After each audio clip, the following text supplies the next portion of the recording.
FIFA can build stadiums. FIFA can sell millions of tickets.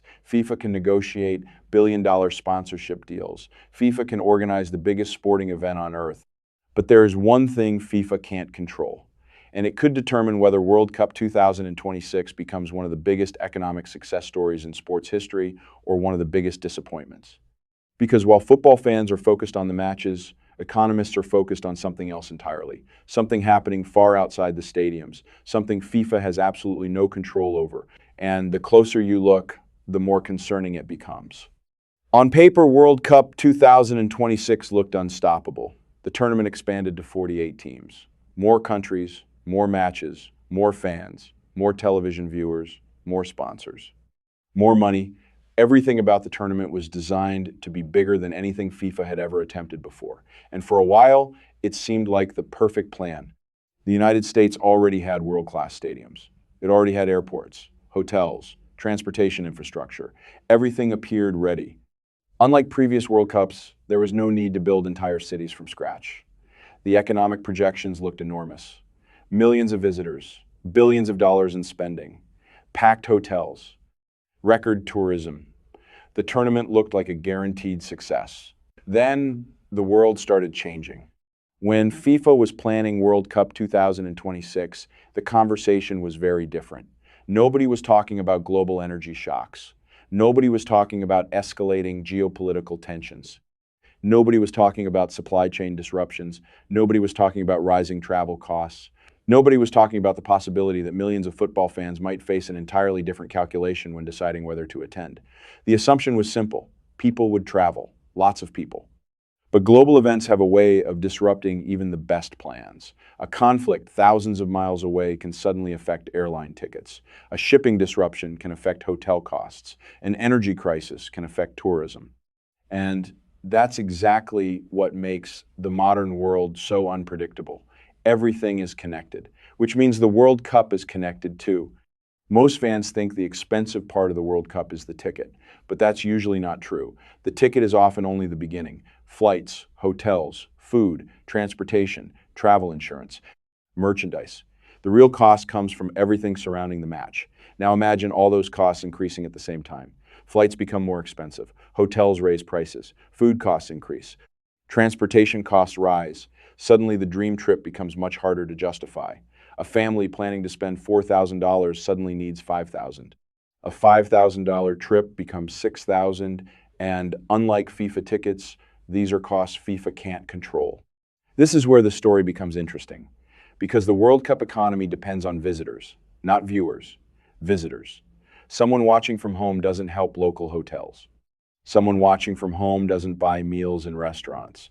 Someone watching from home doesn't take taxis, book tours, or spend money in host cities.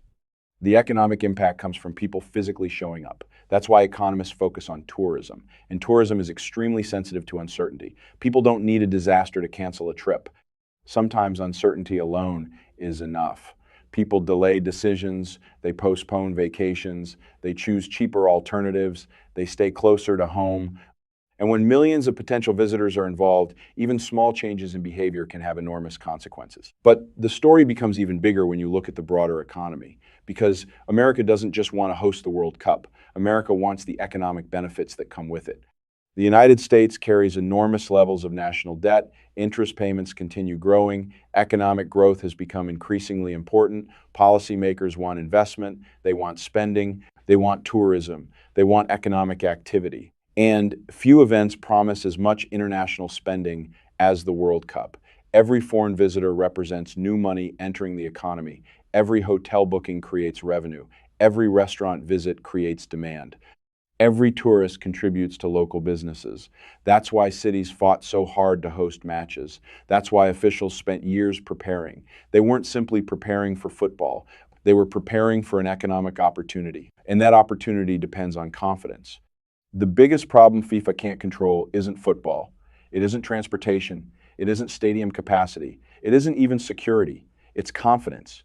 Confidence is what drives spending. Confidence is what drives tourism. Confidence is what convinces people to spend thousands of dollars on international travel. Without confidence, forecasts become meaningless. Imagine you're a football fan in Argentina, or Brazil, or Germany, or Japan. You have enough money to attend, but you're not sure what the global economy will look like in 6 months. You're not sure what airline prices will look like. You're not sure whether travel costs will continue rising. So you wait. And if enough people wait, economic projections begin to fall apart. Not dramatically, quietly, gradually, almost invisibly. Economists sometimes call this the confidence effect. It sounds simple, but it can have enormous consequences. People don't stop spending because they suddenly become poor. They stop spending because they become uncertain. Businesses don't always cancel investments because they lack money. They cancel investments because they lack confidence. Tourism works the same way. A family might still be able to afford a trip, but uncertainty causes hesitation. Hesitation leads to delay. Delay leads to fewer bookings. And when millions of people behave this way simultaneously, entire industries feel the impact. This is where global events begin to matter. Consider what happens when geopolitical tensions rise. Investors become nervous. Energy markets become volatile. News coverage becomes more negative. Businesses become cautious. Consumers become cautious. Suddenly, the environment surrounding international travel becomes less predictable, and predictability matters. Most people don't spend thousands of dollars on a vacation when they feel uncertain about the future. They wait, they watch, they postpone. And that's exactly the kind of behavior economists worry about. Now, let's talk about Iran, because when most people hear about tensions involving Iran, they don't immediately think about football. They think about politics. They think about conflict. They think about diplomacy. But economists see something different. They see oil, and oil affects almost everything. Modern economies run on energy. Airplanes require fuel. Shipping companies require fuel. Transportation systems require fuel. When energy prices rise, costs rise throughout the economy. Airlines face higher expenses. Shipping becomes more expensive. Businesses face higher operating costs. Consumers ultimately pay more. And that matters because World Cup 2026 depends on movement. Millions of people moving across continents. Millions of people booking flights. Millions of people staying in hotels. Millions of people spending money. The tournament depends on travel. Travel depends on affordability, and affordability depends partly on energy prices. Suddenly, a geopolitical story thousands of miles away becomes relevant to a football tournament. The connection doesn't stop there. Higher transportation costs can increase hotel operating expenses, they can increase food prices, they can increase logistics costs. Every additional cost eventually reaches consumers. The result is that attending the World Cup becomes more expensive even if FIFA never changes ticket prices. The experience becomes more expensive. The trip becomes more expensive, and expensive trips reduce demand. But energy isn't the only issue FIFA can't control. Immigration has also become a major topic. International travel depends on more than affordability. It depends on accessibility. Visitors need visas. Visitors need approvals. Visitors need confidence that they can enter the country without complications. Even the perception of difficulty can influence behavior. If fans believe traveling will be stressful, some may decide not to come. If they believe the process will be complicated, some may choose alternative plans. Tourism depends on convenience. The harder travel becomes, the more demand can suffer. What's fascinating is that none of these problems exist inside a stadium.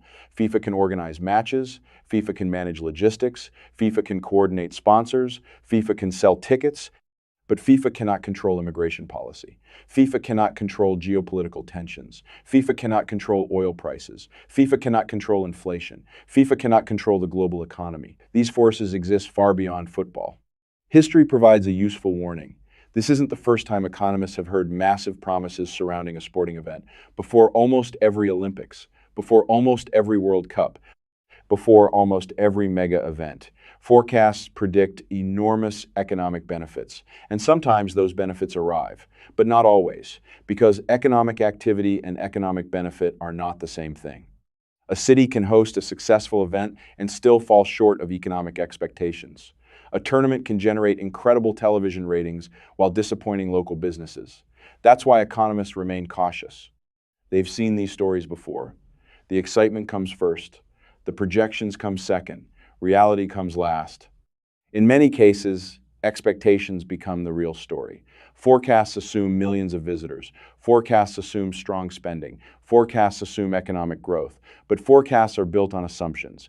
And assumptions don't always become reality. Sometimes fewer tourists arrive than expected. Sometimes spending is lower than projected. Sometimes businesses overestimate demand. The result is that reality looks different from the headlines that came before. Now, imagine a scenario where visitor numbers fall by just 5%. At first glance, that doesn't sound significant. 5% seems small. But across millions of visitors, 5% becomes a large number. That's thousands of empty hotel rooms, thousands of restaurant reservations that never happen, thousands of airline seats that remain unsold, millions of dollars that never enter local economies. The matches still happen. The stadiums can still be full. The television ratings can still be impressive. Yet the economic outcome can still disappoint. Now imagine 10% fewer visitors. The numbers become even more dramatic. Economic forecasts start looking increasingly optimistic. Local businesses begin feeling the difference. Cities notice lower than expected tourism revenue. Suddenly the conversation shifts. The tournament remains a sporting success. But economically, the story becomes more complicated. And that's the real gamble behind World Cup 2026. Most people think the gamble is happening on the pitch. It's not. The real gamble is economic. The gamble is that millions of people will continue traveling. The gamble is that tourism remains strong. The gamble is that consumers keep spending. The gamble is that global uncertainty doesn't become global hesitation. Because if enough people decide not to travel, if enough families decide the trip is too expensive, and if enough tourists choose alternatives, the economic story of World Cup 2026 could look very different from the one being advertised today. No amount of marketing can solve that. No sponsorship deal can solve that. No stadium can solve that, because the problem exists outside football. The irony is almost impossible to ignore. FIFA spent years planning every detail of the tournament: stadium operations, broadcasting rights, sponsorship agreements, transportation plans, security planning, ticket sales. Every detail was carefully considered, yet some of the most important factors affecting the tournament exist completely outside FIFA's control. Global politics, energy markets, consumer confidence, economic growth, inflation, tourism, demand. These factors may end up determining how successful the tournament becomes economically. When fans remember World Cup 2026, they'll remember the goals, the upsets, the celebrations, the champions. But economists may remember something very different. They may remember the tournament that collided with forces much larger than football: global uncertainty, rising costs, energy markets, consumer confidence, the global economy, because FIFA controls the tournament, but FIFA doesn't control the world. And that may be the biggest challenge facing World Cup 2026. Not football, not the players, not the fans, but the one problem FIFA can't control: